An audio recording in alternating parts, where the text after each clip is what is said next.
কর্কট রাশি তথা কর্কট লগ্নের জাতক এবং জাতিকাদের ক্ষেত্রে 1 মে থেকে 5 মে এই সময়কালের মধ্যে দশমস্থ উচ্চস্থ শুক্রর প্রভাবে এবং নবমভাবে সূর্য এবং শনি মহারাজের অবস্থানের প্রভাবে আপনাদের ভাগ্যে এক বিশেষ মহাজয় ঘটবে। আপনারা জীবনে যা কিছু হারিয়েছেন এবার কিন্তু একে একে করে সমস্ত কিছু ফেরত পাওয়ার পালা। জীবনে যথাক্রমে যেই সমস্ত ক্ষেত্রে আপনারা বাধা বিপত্তির সম্মুখীন হয়েছিলেন এবার কিন্তু বাধা বিপত্তি দূরে যাবে। সকলের সঙ্গে একান্তই সম্পর্কের উন্নয়নের একটা জোর কিন্তু বৃদ্ধি পাবে। যে কোনো কাজে অনায়াসেই সফলতা আপনারা পেয়ে যেতে পারবেন। তো বন্ধুরা বলি, আপনারা যদি কর্কট লগ্নের জাতক জাতিকা হয়ে থাকেন তবে আজকের এই আপডেটটি, আজকের এই পর্বটি শুরু থেকে শেষ পর্যন্ত অবশ্যই সম্পূর্ণভাবে অবশ্যই দেখবেন। সম্পূর্ণভাবে আপডেটটি দেখে ভালো লাগলে অবশ্যই একটি লাইক দিয়ে কমেন্টে শ্রদ্ধা ও ভক্তি ভরে অবশ্যই লিখে যাবেন ওম নমঃ শিবায়, হর হর মহাদেব। এছাড়াও আমাদের এই ভাগ্যবিচার চ্যানেলটিকে সাবস্ক্রাইব করে বন্ধুরা পাশে থাকতে ভুলবেন না। তো দেখুন, কর্কট রাশির ক্ষেত্রে লক্ষ্য করা যাচ্ছে এই যে দশমস্থ ঘরে অর্থাৎ দশম ঘরে যে উচ্চস্থ শুক্রের প্রভাব থাকছে, যার কারণে আপনি পেশাগত জীবনে এই সময় কিন্তু এক অনন্য নতুন উচ্চতায় পৌঁছবেন। এই সময় যারা বিনোদন, ফ্যাশন, গ্ল্যামার বা বড় কোনো কর্পোরেট হাউসে কাজের সাথে যুক্ত বা কাজ করছেন, আপনাদের জন্য এটি একটি সর্বাঙ্গীক শ্রেষ্ঠ সময় হয়ে উঠবে। ঊর্ধ্বতর কর্মকর্তাদের পূর্ণ সহযোগিতা ও বিশেষ কিছু স্বীকৃতি আপনি এই সময় কিন্তু লাভ করতে পারবেন। এছাড়াও ভাগ্যস্থানে সূর্য ও শনির উপস্থিতি আপনার ধর্মীয় ও আধ্যাত্মিক আগ্রহকে বাড়িয়ে দেবে। প্রভাবশালী কোনো ব্যক্তির সহায়তা আপনার ভাগ্যের চাকাকে কিন্তু ঘুরিয়ে দিতে পারে। দীর্ঘ ভ্রমণের পরিকল্পনা সফল হয়ে ওঠার কিন্তু একটা প্রবল যোগ রয়েছে। তাছাড়াও দ্বাদশ ঘরে বৃহস্পতির প্রভাব থাকবে। তো দ্বাদশ ঘরে বৃহস্পতির অবস্থানের কারণে আপনার ব্যয়কে শুভ কাজে চালিত করবে। অর্থাৎ ব্যয় যেমন হবে সেটা কিন্তু ভালো কাজে হবে, শুভ কাজে হবে। অহেতুকভাবে যে টাকা খরচা হয়ে গেছিল বা অহেতুক বিষয়ে যে অর্থ চলে যাচ্ছিল জলের মতো, সেগুলি কিন্তু অপচয় হওয়া অহেতুক বিষয় থেকে একটা রোধ হবে দ্বাদশ ঘরে যেহেতু দেবগুরু বৃহস্পতির অবস্থান থাকছে। তাছাড়াও যেনারা বিদেশে পড়াশোনা বা কাজের সুযোগ খুঁজছেন রীতিমতো, আপনাদের জন্য মে মাসের এই শুরুর সপ্তাহটি অত্যন্ত ইতিবাচক খবর নিয়ে আসবে জীবনে। প্রথমে বলি, শিক্ষার্থীদের জন্য মে মাসের এই শুরুটি অত্যন্তই ফলপ্রসূ হয়ে উঠবে। নবমস্ত সূর্যের প্রভাবে যেনারা উচ্চশিক্ষা বা প্রতিযোগিতামূলক পরীক্ষার প্রস্তুতি নিচ্ছেন তাদের আত্মবিশ্বাস এই সময় তুঙ্গে থাকবে। দশমস্ত উচ্চস্থ শুক্রের প্রভাবে যারা মিডিয়া, ললিত কলা বা ডিজাইনিং পেশার সাথে জুড়ে রয়েছেন বা পড়াশোনা করছেন, আপনারা বিশেষ সাফল্যের মুখ পরিদর্শন করবেন। দ্বাদস্থ বৃহস্পতির প্রভাবে বিদেশের কোনো শিক্ষা প্রতিষ্ঠানে আবেদনের জন্য সময়টি অত্যন্তই অনুকূল ধার্য হয়ে উঠবে। পারিবারিক জীবনের ক্ষেত্রে এই সময়কালটি অত্যন্তই সম্মানজনক হয়ে উঠবে।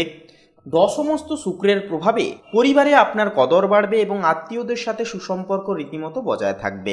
নবমস্ত শনির প্রভাবে কোনো বয়স্ক সদস্যের আশীর্বাদ আপনার কাজে গতি ফিরিয়ে আনবে। সামাজিক ক্ষেত্রে আপনার গম্ভীর ব্যক্তিত্ব এবং সুনিশ্চিত মতামত প্রশংসিত হবে। এছাড়াও কোনো প্রভাবশালী ধর্মীয় বা সামাজিক প্রতিষ্ঠানে যুক্ত হয়ে ওঠার একটা রীতিমতো সুযোগ একটা তৈরি হতে পারে এই সময়। এরপরে প্রেম ও দাম্পত্য সম্পর্কের ক্ষেত্রে বলি, এই যে শুরুর প্রথম সপ্তাহটি মে মাসের, এটি কিন্তু কর্কট রাশির জন্য অত্যন্তই শুভ।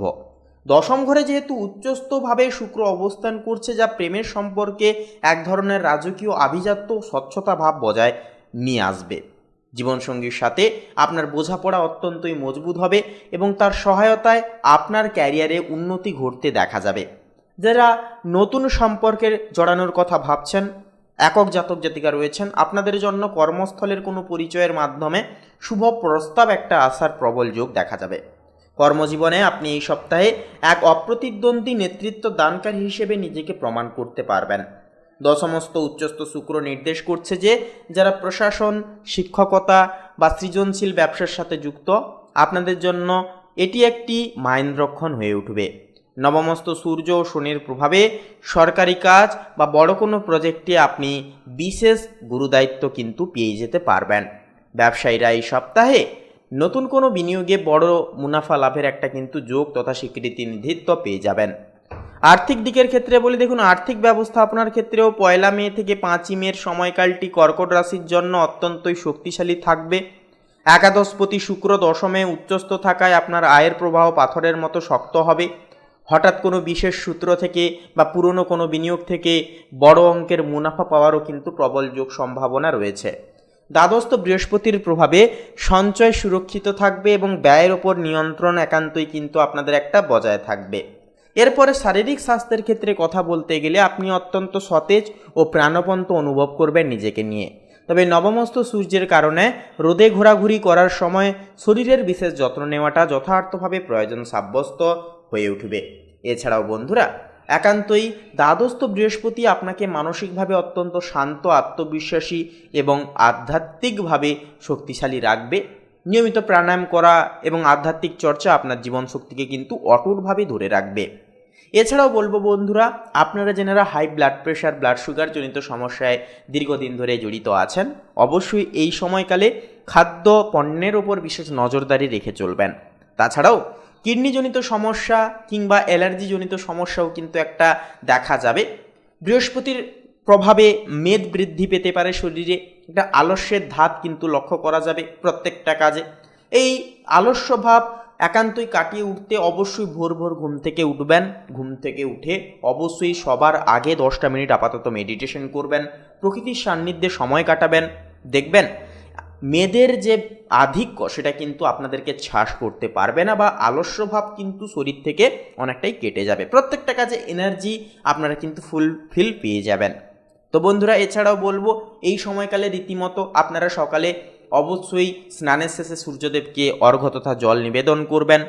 তাছাড়াও তারপরে আপনারা অবশ্যই শিবলিঙ্গে 1 ঘট জল তথা একটি বেলপাতা নিবেদন করে 108 বার আপাতত ওম নমঃ শিবায় মহামন্ত্রটি জপ করবেন। মনস্থিতি বজায় থাকবে, প্রত্যেকটা ক্ষেত্রে উন্নতি প্রসাধন করতে পারবেন।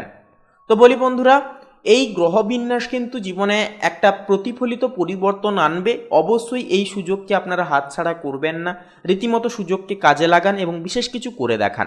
দেখবেন আপনারা কিন্তু অনেকটাই এই সময়কালে নিজেকে সুনিশ্চিতভাবে পরিবর্তন করতে পারবেন, বিশেষ করে কর্কট লগ্নের জাতক জাতিকারা। তো বন্ধুরা, আজকের এই পর্বটি এই পর্যন্ত। পর্বটি ভালো লাগলে একটি লাইক দিয়ে কমেন্ট বক্সে কোনো রকম কোনো বিষয় নিয়ে জানার থাকলে অবশ্যই কমেন্ট করে লিখে জানাতে ভুলবেন না। এছাড়াও অবশ্যই শ্রদ্ধা ও ভক্তি অনুজ্ঞাপন করে একটিবার অবশ্যই লিখে যাবেন ওম নমঃ শিবায়, হর হর মহাদেব, জয় দেবাদিদেব, মহাদেবের জয়। অবশ্যই কমেন্টে শ্রদ্ধা ও ভক্তি ভরে একটিবার লিখে যাবেন। এছাড়াও আমাদের এই ভাগ্যবিচার চ্যানেলটিকে সাবস্ক্রাইব করে পাশে থাকতে ভুলবেন না। আপনারা ভালো থাকুন, সুস্থ থাকুন, সচেতন থাকুন।